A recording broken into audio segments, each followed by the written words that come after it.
Hi, this is David with Desert Psycho Gaming, and I'm going to start this off with the typical disclosure. What I am saying, these blanket statements and generalizations, does not constitute investment advice. This is just my opinion. And also, taking what I say blindly without any research does not constitute due diligence. When you're talking about any sort of investment, it's always important to be educated. So, Metazoo is doing fairly well.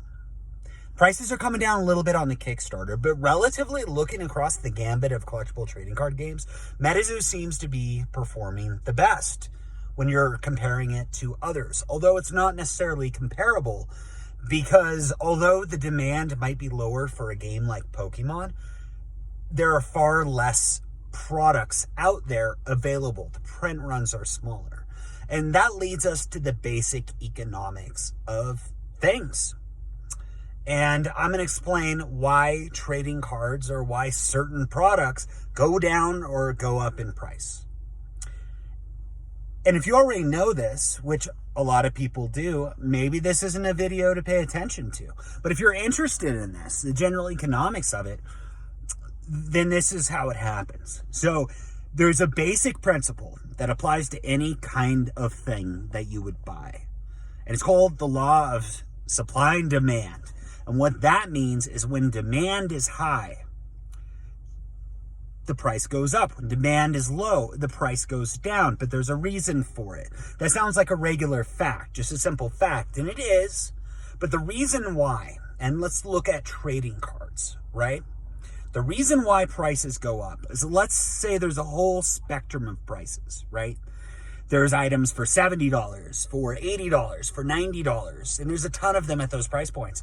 Well, when people are looking to buy a certain set, a certain product, a certain card, they're generally looking for the best deal with the same conditions, right? Centering, whatever the fact may be. So if they go online and there are prices from $70 to $130, well, they're going to buy the 70 if all other factors are the same.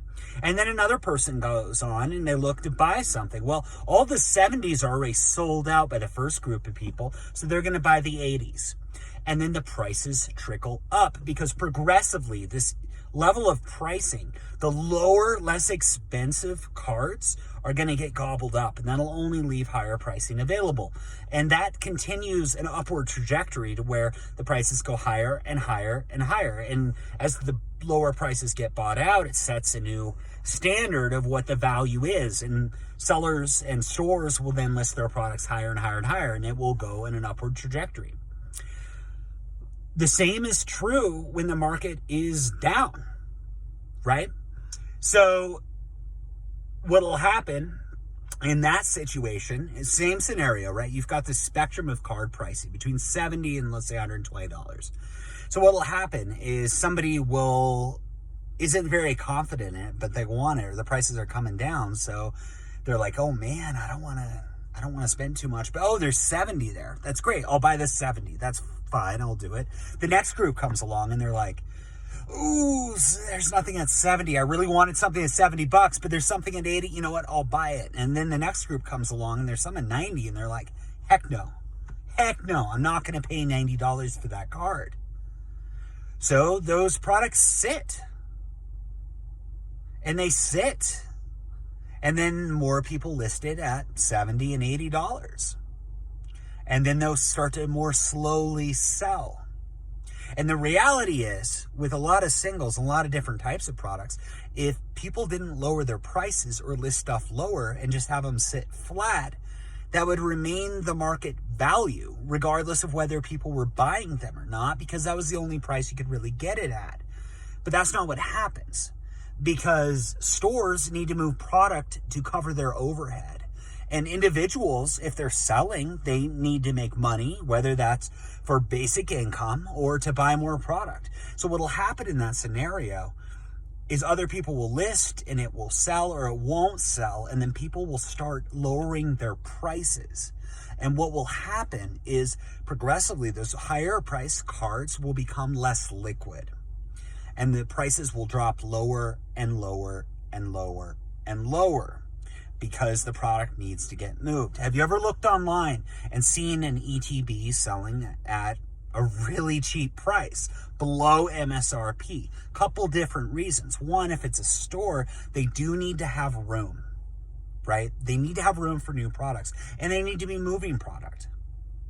So stores, if a set's not doing well or they have too much inventory, will often drop the prices because you have to be competitive. There's a million different options out there for buying collectible trading cards. It doesn't even really matter on the game. So to be competitive in that space, especially as the economy slows down, your prices have to be extremely competitive. When it's a more exclusive product, it can be less competitive, but it still has to be more competitive, or at least competitive, than where everybody else is pricing it. And that's how the prices begin to come down. And some of the prices are beginning to come down on trading cards. What I've seen historically in the past when that sort of behavior begins, and this is a recession environment, however, it's very, very, very early, right? So the market for collectible trading cards has also changed dramatically from what it was in the last time we were in a similar situation. It's viewed almost as an investment asset class. It has that categorization. So people are going to be more inclined to invest in product in cards rather than just add to their collection, which people still do, but there's a different demographic of buyer. And the way that can impact the market is a sharper spike. So as I was saying, what I've seen previously in these kind of market conditions, the prices will get lower and lower and lower, and then there will be a support level. And if you're talking about stocks, what a support is it is the lowest point, kind of defined point that a stock price will hit and kind of rebound off of. It's sort of the floor. If you're standing in a house, consider that to be the floor. And then there's a resistance level, which is the ceiling, right? You can jump as high as you possibly can, but you're not going to get through the ceiling. You're going to bounce off of it, at least initially, unless you jump enough times and you put a hole in it. Same if you're hitting the floor as many times as possible, you're going to put a hole in it. So when it hits that support level, it will kind of bounce around and go sideways for a bit. And from there, a catalyst could take it in either direction. It can break through support to go lower, or it can start an upward trend. Now, what I mean by upward trend is I do not mean it's going to go back up to where it was immediately or reach new highs. That's entirely a speculation, and most of the time it's just not the reality. So what is going to happen, though, when certain cards do, or even products from any game, are going to hit that support, you're going to see a little bit of sideways movement. That could be upward, it could be a little downward, but it's ultimately going to be sideways, right? If you're talking about a few dollars, don't get back to me and be like, hey, David, you said it was going to go sideways and it's up 3%. Like, that's sideways, man. 10% is sideways from whatever that low point is. But I don't think very many, if any, of the products, and none of what I've been looking at, do I feel like have really found a low-end support yet. Because like I said, this is all very, very fresh. But if you can catch some of these prices near the support level, or at least once it hits an established support level, that's oftentimes what people try to do with stocks, right? When it's declining in price, you don't want to catch it like at the beginning of a decline, because you're going to end up being hugely down when it continues to fall. You can average down in cards like you can other things. And what I mean by averaging is, if you buy a product, a similar amount of product on a defined interval of time, you're very, very likely to be able to get the best possible cost. But that would only really matter if you're buying an astronomical amount of product. I mean, if you're buying a booster box here and a booster box there, maybe it would make sense. But with cards in the long run, when you're talking about the really high performing sets, even if there's a dip, even if prices are down from, let's say, a normal box I don't need to quote a normal box to get into that. I'm going to talk about Chilling Reign, to be really specific, right? Chilling Reign was around $100 when it launched. It's in the 80s right now. So it's looking at, it's about 82%. So it's about 18% off of MSRP, approximately 18% off MSRP. Now it could go to $70. It's possible. But if we're looking historically at the performance of Pokemon booster boxes, after a certain amount of time, most perform very, very, very well after 5 to 7 years. If you're looking at XY, there are some XY sets that are not worth that much. But even the laggers, like Steam Siege, have absolutely caught up. My point is, if something's off a little bit of cash right now, specifically Pokemon, the numbers can get pretty big over a certain amount of time. Many booster boxes are $1,000. Personally, I think Evolving Skies is $1,000 set.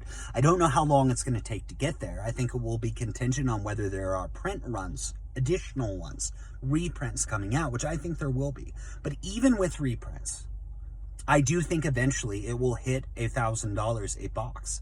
5 to 7 years is an extraordinarily long amount of time. But let's say it does get to $1,000 a box, and you were worried about an $18 to $20 decline in your product. That's crazy. $18 to $20. If you consider the potential growth over this longer period of time, if you're planning on keeping it sealed, that's absolutely ridiculous. It's an inconsequential amount of money. Most things are going to have a cost of acquisition, right? Just consider it like a trade fee or something of that nature. And yeah, if you're saying like Robinhood and most independent, like self-directed trading platforms don't charge trade fees, that's true. But if you're doing it with somebody, they're going to charge some sort of commission. So just consider it that way. There's a million ways to justify it. But the point is, there's going to be a decline in prices, but it is going to be largely inconsequential. Now, if you are in a position where you're buying a ton of product, hoping to sell it in a few months for profit, I would be extraordinarily cautious. And those people, I don't blame them if they're selling.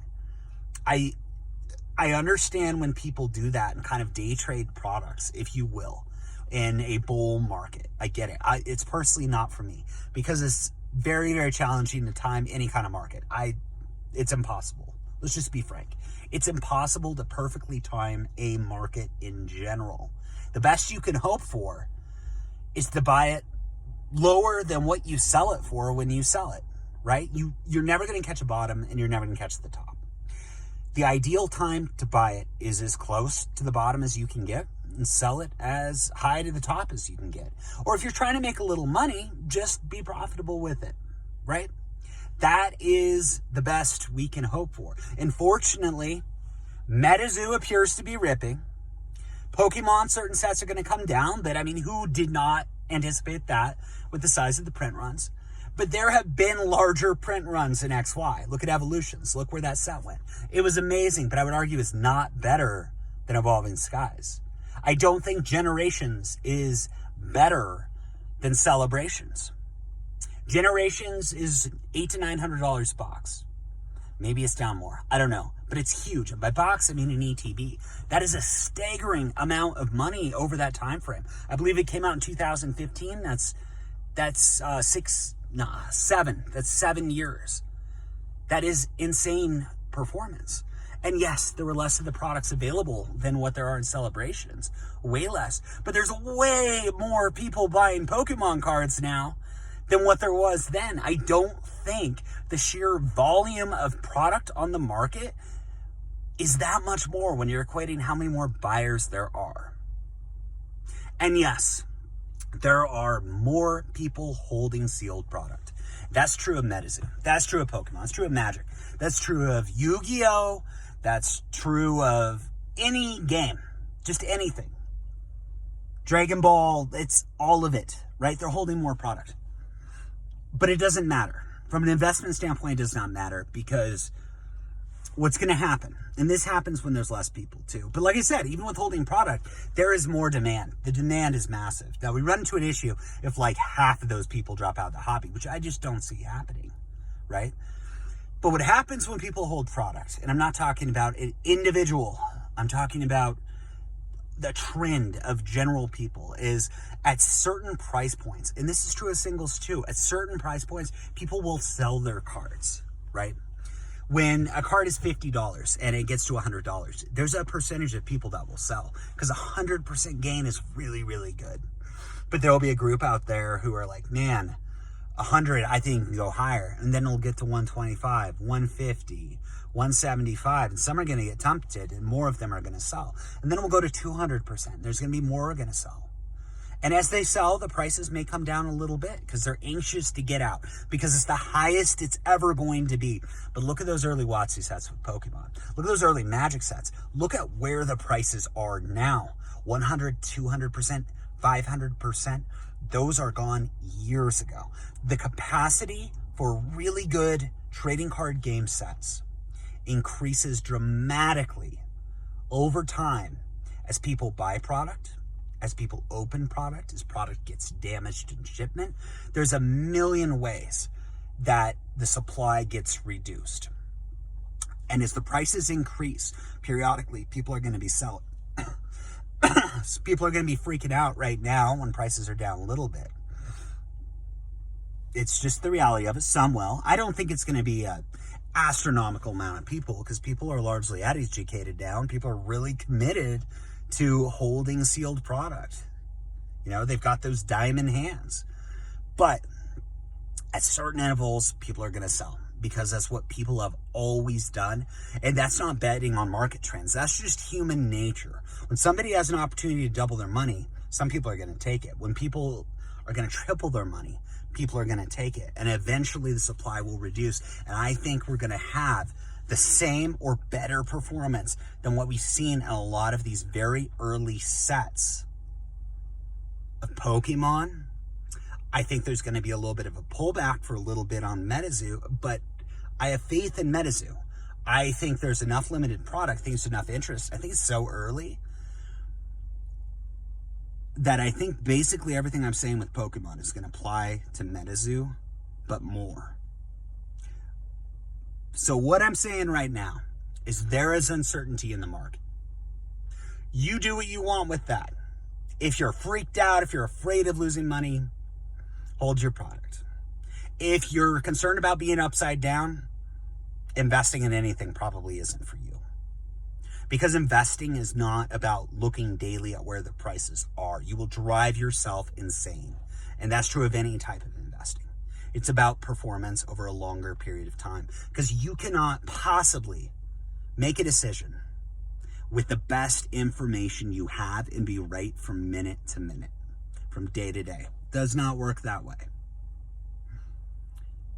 There's going to be a ton of opportunity to pick up a lot of product that all of us missed or didn't get as much as we wanted to. I'm really, really excited for that opportunity. And I'm going to be buying, and I'm buying right now. There's a lot of vintage Magic. There's been some fluctuation in prices I've been able to get a hold of, some unlimited reserve list. There have been some Pokemon products that are coming down a little bit. I'd like to load up on Chilling Reign. I think Chilling Reign is a massively underappreciated set, and I think it's going to do very, very, very well, especially since it's so inexpensive. And I'm excited to see what the future brings. So anyway, this is just my opinion. I know this was a long video, but it's something I really wanted to talk about. And I haven't made a video in about a week. It's been extraordinarily busy. So that's all I've got. Again, this is David with Desert Psycho Gaming. This is my trading card game investment channel. My specialty and expertise is really in Pokemon. It's kind of become a Metazoo channel, so I'm going to be having a lot more Metazoo videos because it just interests me more and I like it right now. So if you like what I'm saying, if you think it's interesting, please, please like and subscribe, and I'd love to hear your comments.